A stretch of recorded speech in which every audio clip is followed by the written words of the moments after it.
La emergencia de los inmigrantes, la dimensión social de Europa, las distintas visiones de la Unión Europea amenazada por la disgregación y los extremismos.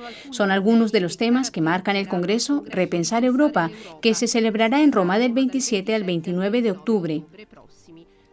Lo organiza la Comisión de los Episcopados de la Comunidad Europea, a cuya presidencia ha recibido el Papa en la Casa Santa Marta. En el centro del encuentro, el futuro del viejo continente, tema querido de Francisco, como él mismo subrayó en la audiencia a los jefes de Estado y de Gobierno europeos con motivo de los 60 años de los Tratados de Roma.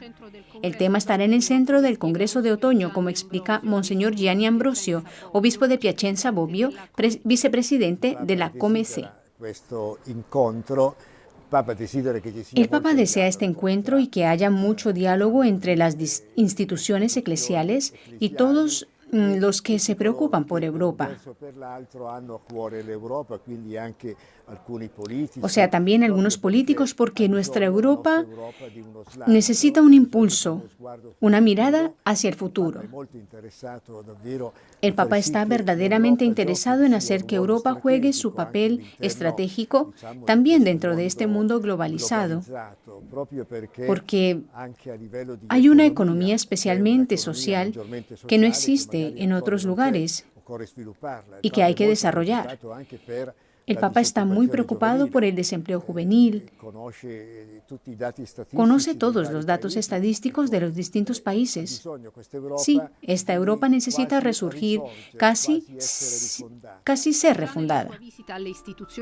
Ya en su visita a las instituciones comunitarias en Estrasburgo en noviembre de 2014, Francisco recordó la necesidad de restituir la dignidad al trabajo. Hoy, otra emergencia específicamente europea es la del crecimiento de los populismos que han puesto de manifiesto las últimas elecciones. La reflexión del cardenal Reinhard Marx, arzobispo de Múnich y Freising y presidente de la COMECE. Desde la COMECE queremos subrayar la necesidad de una Europa cada vez más social. Este lado social de la Unión debe hacerse cada vez más visible, incluso debería constituir una columna de colaboración. Veo algunas tensiones ante nosotros, tensiones que no serán débiles, pero no hay alternativas a la colaboración. Eso costará algo a todos, no podrá haber un vencedor. Solidaridad significa llevar juntos las debilidades, pero también los puntos fuertes. Será pues una década llena de tensiones sobre el futuro de Europa. Ahora, en los próximos años se decidirá si Europa se fragmenta en intereses nacionales o bien se hace un esfuerzo para una visión común del futuro. Europa está en peligro de deshacerse, recordó Francisco en la rueda de prensa en el vuelo de regreso del viaje a Egipto. Esta es la actualidad europea que entró también en las discusiones de los delegados de la COMECE que se reunieron en marzo en Bruselas para su plenaria. Nos habla de ello el otro vicepresidente del organismo, Monseñor Rimantas Norvila, obispo de Vilkauskas en Lituania. Hoy no solo tenemos distintos puntos de vista, sino también algunas divisiones, este-oeste, norte-sur, tradiciones de distintos países.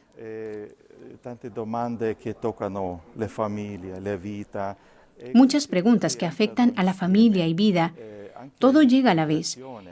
Está también la inmigración y la emigración en la Unión Europea. Esto es evidente. Los valores, por tanto, deben ser los de construir juntos el futuro de Europa, dialogando entre las distintas naciones, los políticos y la Iglesia, que no quiere quedarse fuera de este contexto, junto al diálogo entre las religiones y entre los distintos ámbitos sociales. Todo esto lleva a una unión y a una vida mejor.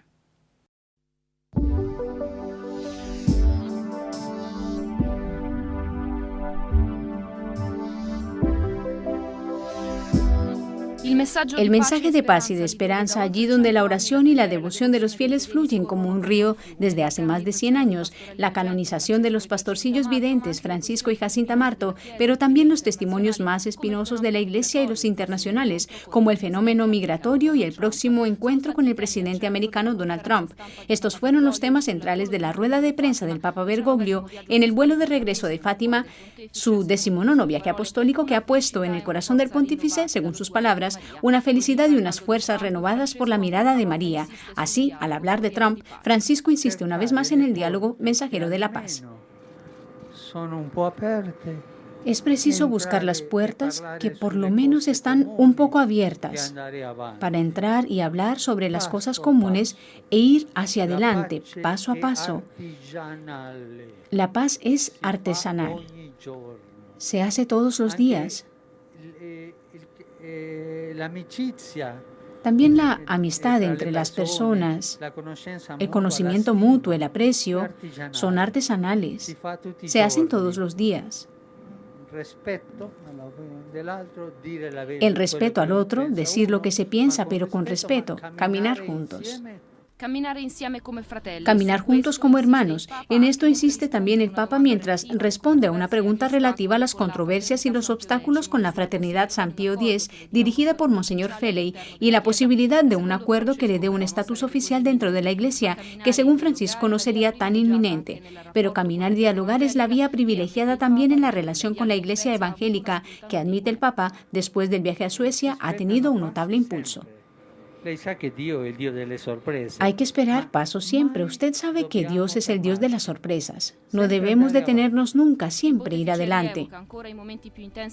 El pontífice recuerda entonces los momentos más intensos e impactantes de la visita a la Virgen de Fátima. Precisamente el día, recordaba un periodista de La Nación, en que hace 25 años Jorge Mario Bergoglio fue nombrado obispo auxiliar de Buenos Aires. He hablado un poco de esto con la Virgen. Le he pedido perdón por todos mis errores. Pero ayer me acordé de la coincidencia. Después el asunto de las ONG envueltas en el escándalo por el acuerdo con los pilotos de barco que transportan a los migrantes por el Mediterráneo, el delicado tema de los abusos a menores y las recientes dimisiones de la Comisión Vaticana instituida para ello, de la señora Mary Collins, que había lamentado con Francisco el retraso y falta de resolución de 30.000 casos. Es una mujer valiente que quiere trabajar. Ha hecho esta acusación y un poco de razón tiene. ¿Por qué? Porque hay muchos casos atrasados, hay poca gente, hace falta más gente capaz de esto. Es un progreso grande. C'è poca gente, c'è bisogno di più gente capace di questo. El Papa reserva especial atención a una pregunta sobre las presuntas apariciones de la Virgen en Medjugorje, lugar que suscita el fervor religioso de muchos fieles, por lo que Benedicto XVI creó una comisión ex profeso presidida por el cardenal Ruini sobre la cuestión, para la que ha nombrado un encargado. Francisco expresa su opinión. Yo personalmente prefiero a la Virgen Madre, nuestra Madre, y no la Virgen jefa de oficina de telégrafos que envía un mensaje todos los días a tal hora. Esta no es la Madre de Jesús. Está además el aspecto espiritual y pastoral, gente que va allí y se convierte. El fatto pastorale, gente que va allí y se convierte. Gente que encuentra a Dios y que cambia de vida.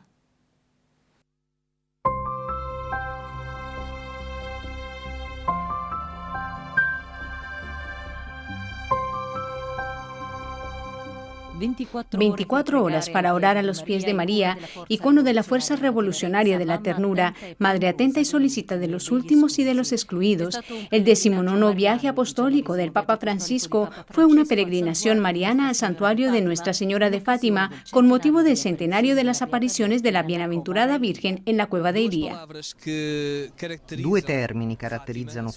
Dos palabras que caracterizan a Fátima y su mensaje son la palabra cuidado y la palabra esperanza. El Papa Francisco habla mucho de esperanza y también del cuidado de la casa común que es nuestra casa.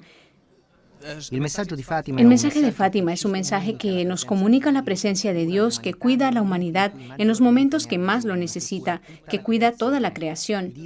Dios está aquí y en esto está el signo de su presencia. El cuidado de Dios es signo de esperanza para la humanidad. Hay una carta pastoral que escribieron los obispos portugueses con motivo del centenario de Fátima, que se titula Fátima, signo de esperanza para nuestro tiempo. Actuemos de manera que la esperanza no sea teórica, sino praxis, que debe de verdad hacerse camino en las personas y que habita en el corazón de Dios. Por eso María, Madre de Esperanza, ocupa un lugar tan especial y tiene esta fuerza de lugar de esperanza. El viernes 12 de mayo, el pontífice aterriza en la base aérea de Monterreal, recibido entre otros por el presidente de la República, Marcelo Nuno Duarte Rebelo de Sousa, con quien conversa en privado en una sala de la torre de control. A continuación, el traslado en helicóptero y papamóvil conduce al Papa Bergoglio al santuario de Nuestra Señora de Fátima, primero a la Capilla de las Apariciones, construida en 1919, en el lugar donde se encuentra la encina, donde apareció la Virgen. En un silencio surreal y conmovido de toda la plaza, el Papa Bergoglio se recoge en oración durante casi 10 minutos, siguiendo este ejemplo de los beatos Francisco y Jacinta, que junto con su prima Lucía fueron testigos de aquellos extraordinarios acontecimientos. El pontífice implora la conversión del corazón de los hombres y la paz entre las gentes en un mundo donde demasiado a menudo se derrama la sangre de inocentes. Percorreremo così ogni rotta. Recorreremos así todas las rutas, andaremos como peregrinos a lo largo de todos los caminos, abatiremos todos los muros y superaremos todas las fronteras, saliendo hacia todas las periferias, manifestando la justicia y la paz de Dios. Uno de los aspectos del mensaje de Fátima es justamente el de la oración por la paz. Yo diría que este aspecto es hoy más actual que hace 100 años. Durante las apariciones estaba la Primera Guerra Mundial. Hoy, como dice el Papa Francisco, asistimos a una tercera guerra mundial a trozos. Por eso es necesario rezar por la paz y comprender que la paz es siempre un don de Dios. Depende de nosotros construirla, pero sigue siendo un don de Dios que nosotros hemos de pedir. En este aspecto, pues, el mensaje de Fátima no ha perdido en modo alguno su actualidad. El Papa Francisco viene como peregrino de esperanza y de paz, viene a rezar por la paz. Sabemos que la oración no lo es todo, pero sigue siendo una gran fuerza que conduce a la transformación, a la conversión y a la consecución de la paz en el mundo. La oración sigue siendo una gran fuerza y desde aquí, desde Fátima y desde los numerosos lugares en que se reza por la paz, nace un gran sentido de unión que es ciertamente una fuerza contra los que provocan la guerra y contra todos los que producen muerte, y un incentivo para la realización de la paz. Pensamos que es un momento muy intenso, central, un signo de oración por la paz, pero sobre todo también para ofrecer con esta oración una esperanza para todos aquellos a quienes les falta el consuelo o que esperan una renovación más intensa en su vida. Il potere della preghiera in tutta la sua forza commovente si esprime soprattutto la sera quando l'ampio piazzale del santuario. El poder de la oración con toda su fuerza para conmover se expresa especialmente en la noche cuando la amplia plaza del santuario se viste de luces para el rezo del rosario. Sus cuentas permiten al Evangelio reemprender su camino en la vida de cada uno y alivian las heridas de los desheredados e infelices a quienes se les ha robado el presente y de los excluidos y abandonados a quienes se les ha robado el futuro, de los huérfanos y víctimas de la injusticia, a quienes no se les ha permitido tener un pasado. Ante un mar de lucecitas, el Papa Francisco habla de aquella que dio un rostro humano al Hijo del Padre Eterno, una maestra de vida espiritual y no una santita a la que recurrir para obtener favores a bajo coste. Cada vez que miramos a María, volvemos a creer en la fuerza revolucionaria de la ternura y del cariño.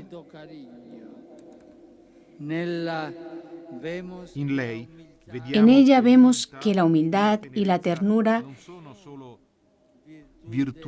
no son solo virtudes de los débiles, sino de los fuertes, que no necesitan maltratar a los demás para sentirse importantes.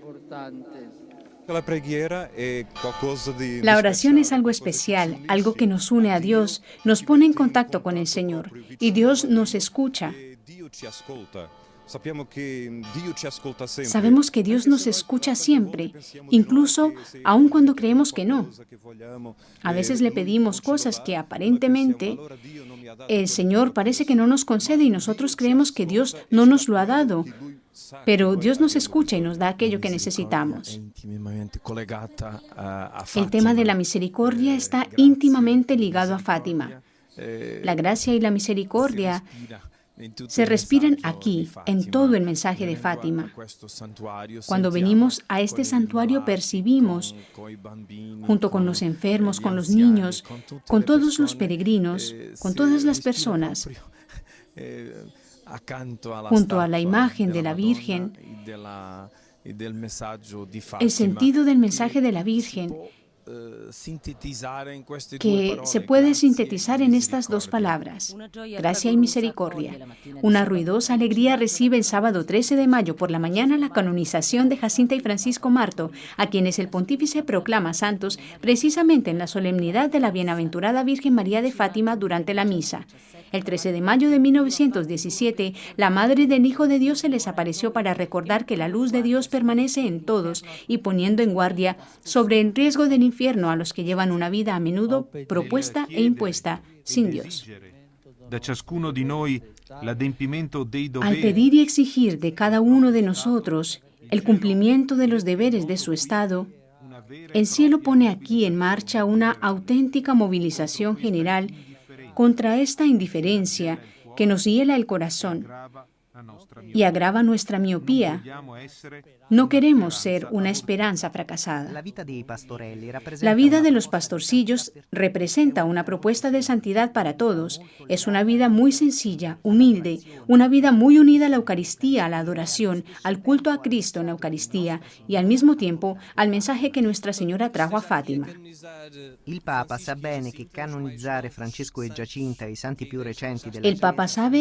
bien que canonizar a Francisco y Jacinta, los santos más recientes de la Iglesia, también ratifica de una manera muy importante que Fátima es una escuela de oración, de fe, de esperanza, en la que podemos identificarnos y en la que podemos crecer. Estos dos niños son santos no tanto porque vieron a Nuestra Señora, sino porque fueron fieles a lo que ella les dijo en este lugar.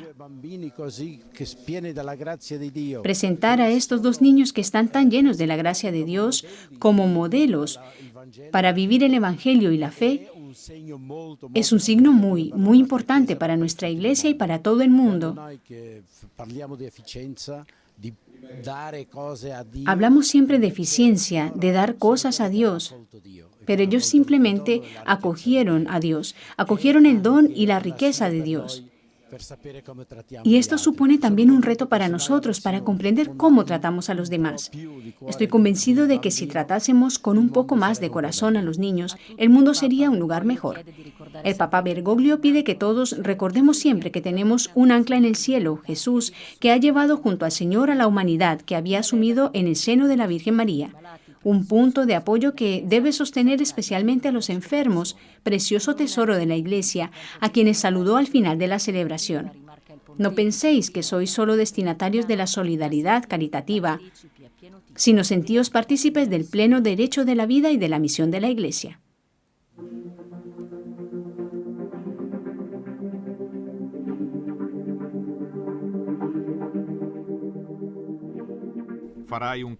Harás un candelabro de oro puro. 6 brazos saldrán de sus lados, 3 brazos de un lado y 3 de un segundo lado.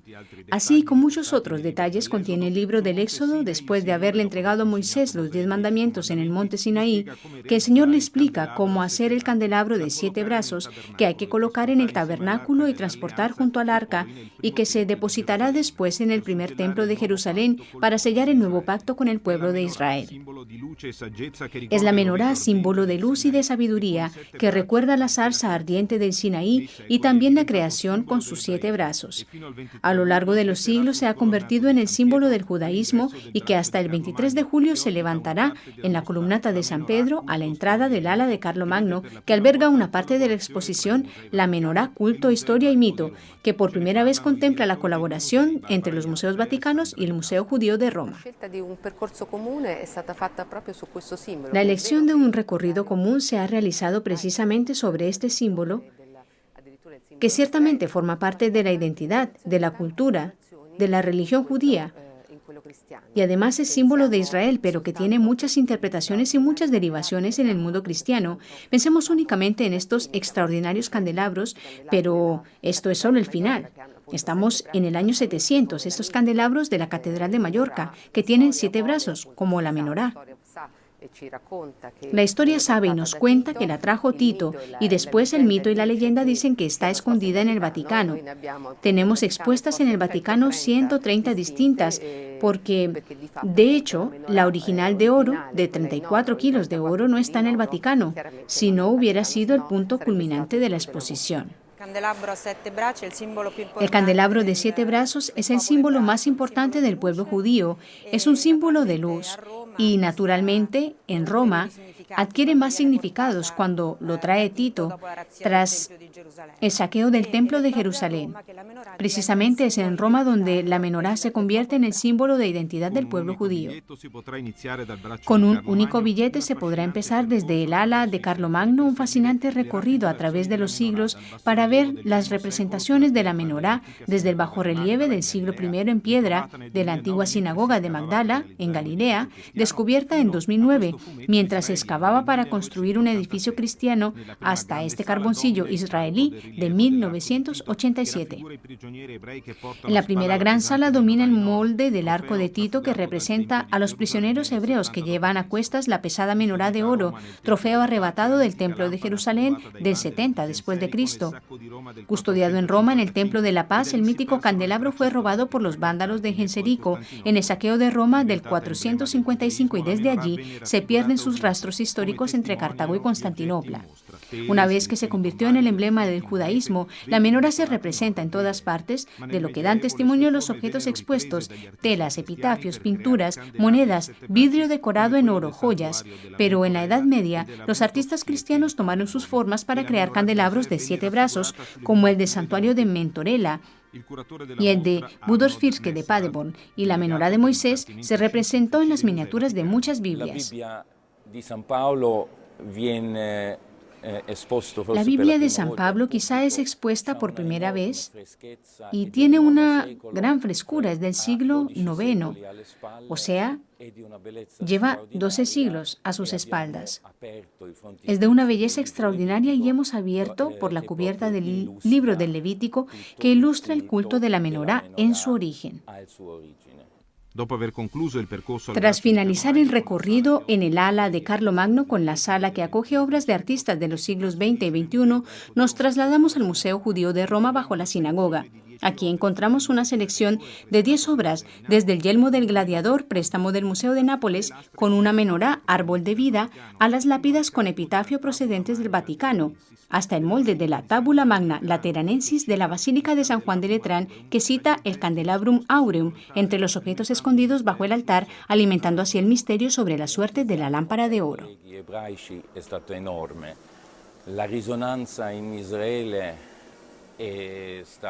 El entusiasmo entre los colegas hebreos ha sido enorme y la resonancia en Israel grandísima. Hasta los colegas de otros museos han comprendido lo que significa esta colaboración. Nos han apoyado en todo el mundo y se ha comprendido ampliamente el valor simbólico que tiene esta exposición. Hemos crecido en respeto. Los grandes proyectos nacen del diálogo, de caminar juntos, y creo que la exposición demuestra justamente esto, con su riqueza de obras, con sus importantísimos préstamos, con estos acercamientos tan sorprendentes.